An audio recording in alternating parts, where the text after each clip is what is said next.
Senator Sheldon Whitehouse is a Democrat of Rhode Island. He serves on the Judiciary Committee, and he joins me now. Senator, someone who does oversight of the Department of Justice and the FBI and the Judiciary Committee. We've become somewhat inured to the lock-em-up chance and the I'm going to sic the special counsel, but I'm curious what it means to you when you actually think tangibly about this man winning an election, becoming president, with the explicit goal of essentially purging the civil service, instilling loyalists to go after his political foes. Well, I think two things are going on, Chris. One is that an authoritarian group of supporters likes to hear this kind of stuff, and so he is whipping up his base. I think at the same time, this is a guy who has spent his life in litigation, and he's learned that bullying and bombast and bluster are effective tools in litigation, which is fine if you're in civil litigation against a bank that you owe money to. But that's his response. And I think he's responding to Jack Smith and the indictment by using the tools that he knows to push back against the prosecutors. And what he doesn't realize is that when you're dealing with prosecutors at the Department of Justice, the noise he's making is about as important as if he were playing a kazoo. It just doesn't feature. And I think he's being very badly advised by lawyers, or he's paying no attention to them to try to create this sideshow to push back on the Department of Justice. I want to read something that a colleague of yours in the U.S. Senate, Ohio Senator J.D. Vance, said about the current case, the second set of indictments against the president. These are the federal cases about the willful retention of classified and defense information. He said, maybe you disagree. Maybe you think he should have kept the documents as safe. Fine. Then go vote against him. Sound familiar?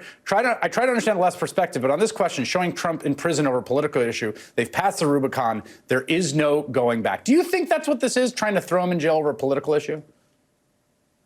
Not at all. I think that the president clearly broke the law, and he had numerous off-ramps to get himself back out of trouble, which he refused to take for a whole variety of reasons.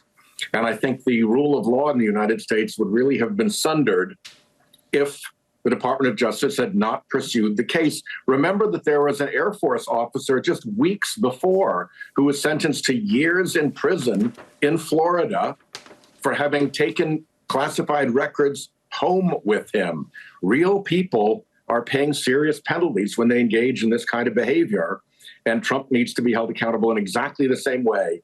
And many Republicans see that, they admit it, they know this indictment is damning, they call it serious, they understand that it was well prepared, and then there's the political froth that goes the other way. But I think the serious ones understand that serious, damning, and well prepared is the correct description.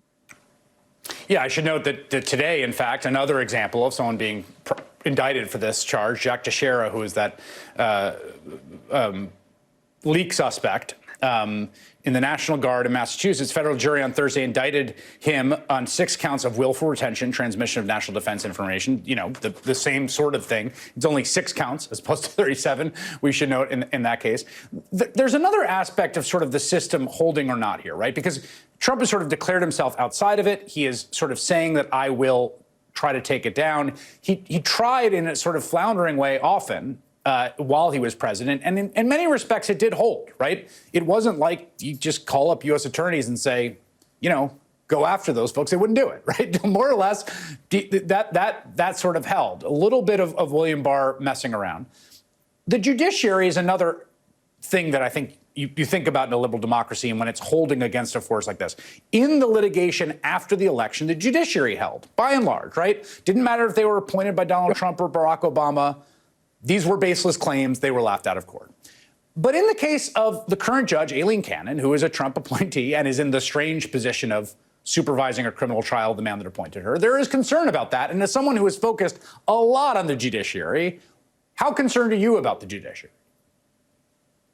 I'm concerned about Judge Cannon, but she has a little bit of time to create a record one way or the other, because her hostile decisions in the case really only become dangerous after a jury is impaneled, because it is then that jeopardy attaches and a decision dismissing charges can't be appealed, can't be reviewed, and is gone.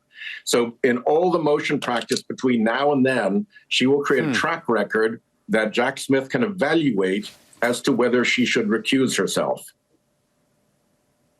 Do you have, well, you just mentioned Jack Smith. I mean, the sort of, the argument being made from the other side, right, is that Joe Biden and Democrats are doing precisely what they decry, right? That Joe Biden has, you know, sicked the Justice Department on his political enemy, that on the guy that's running for president. I think it's a pretty preposterous claim when you follow the actual chain, but I guess the special counsel, do you have confidence basically in the fundamental independence that's happening here, that this is essentially on the level?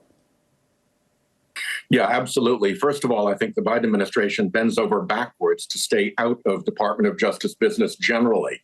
So there's a firewall between Biden and Garland. Then there's a second firewall between Garland and Jack Smith. And Garland's only allowed to do two things: provide the resources that the special counsel needs and police whether or not the fundamental guardrails, the regulations, the procedures, and the policies of the department are being violated, in which case, for cause, he can remove the special counsel. But we have not even heard any formal complaints from Trump's lawyers saying that special counsel is in violation of those rules, regulations, or procedures. So that's not even a live question yet. And that means that the counsel's been operating independently as planned, as expected, as he should. Senator Sheldon Whitehouse of the state of Rhode Island, thank you very much for your time tonight. Thank you.